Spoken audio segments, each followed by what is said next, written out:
Hello friends, আজকে আবার আমরা চলে এসেছি অন্য কোথাও। হ্যাঁ বন্ধুরা, আজকে আবার চলে এসেছি বাংলার তাঁতের হাটে 2024। প্রথমেই বলে দিই এখানে আপনারা কিভাবে আসবেন। এই মেলাটা শুরু হয়েছে আপনার 11 তারিখ থেকে, চলবে 29 তারিখ পর্যন্ত। তো চলুন শুরু করা যাক।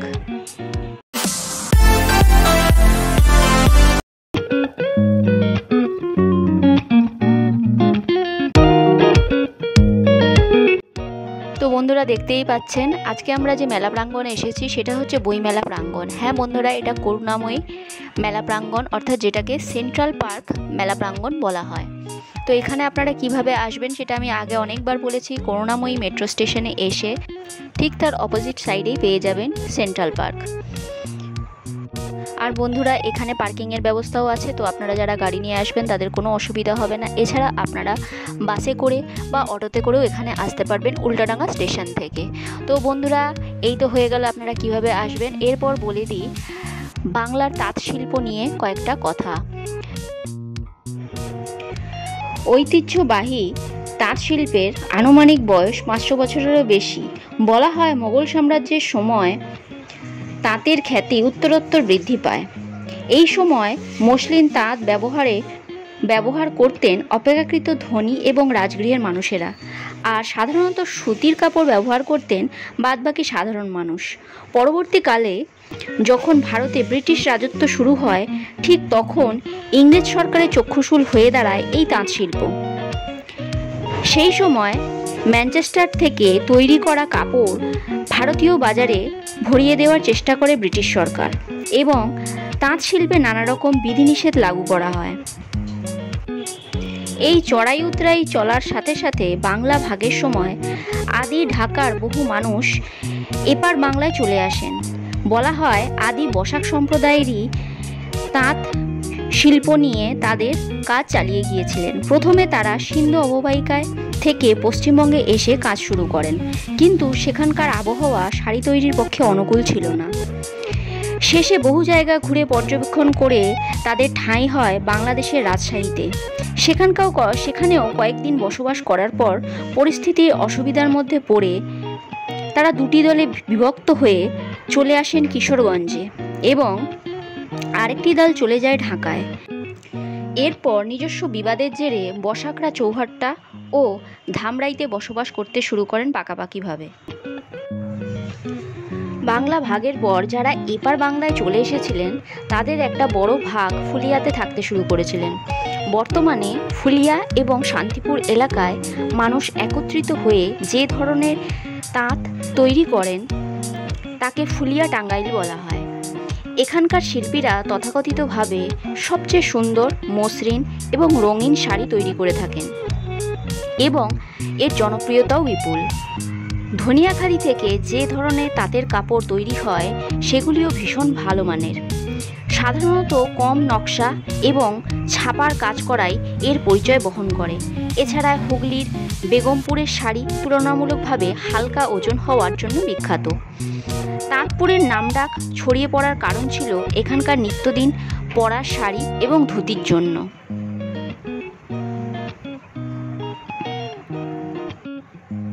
বাংলার আটপৌরে তাঁতের শাড়ি শব্দটি সাধারণত তাঁতপুর থেকেই এসেছে। আবার বর্তমান কালনা অঞ্চলে টাঙ্গাইল তাঁত বোনা হয়। অনেক প্রতিকূলতা সত্ত্বেও বাংলার তাঁতিরা তাদের পৈতৃক জীবিকা ছেড়ে দিতে নারাজ। এই জীবিকা তাদের বংশগৌরব। সরকারি পক্ষ থেকে বিভিন্ন পদক্ষেপ ইতিপূর্বে নেওয়া হয়েছে এবং পরবর্তীকালে আরও নেওয়া প্রয়োজন। এর ফলে এটি বর্তমানে ভারতীয় তাঁত শিল্পের ভবিষ্যৎ নির্ভর করবে।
তো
বন্ধুরা, এখন আমরা মেলা থেকে বেরিয়ে যাব এবং মেট্রো স্টেশনটা আপনাদের দেখিয়ে দেব, তার গেটটা।